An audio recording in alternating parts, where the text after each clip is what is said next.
In October, I nearly lost my life, and I had to get back to normal, and my daughter found this group in Wrexham called Twig, I think it was called, and that's where I met Liz, and that's how I come to know Liz.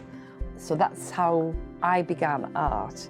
When I met my husband, we found we were both interested in art and craft, so when he was in his 70s, we went to do a degree in art together, and we loved it. He was a wonderful artist, but then he got Alzheimer's, and I nursed him.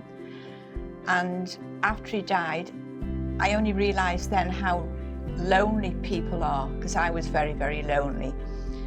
And thank God Barbara was there for me, helped me, and both of us being interested in art, we thought there must be other lonely people who want to get together, and that was our initial idea for the group. And then I had this idea of using the hall, because I know if residents use it, you don't have to pay.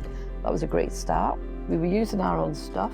Then I had another bright idea of contacting Wales Match for the funding, and it's just gone from there, hasn't it? Yes.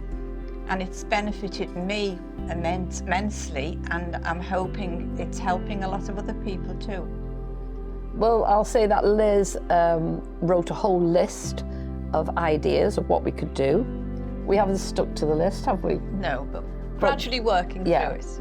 But I wanted them to have a little book to keep the work in. So the first thing we did was make our own book, and each time they do some watercolour or art, they can clip it into the book, and it'll be like a journey then to use.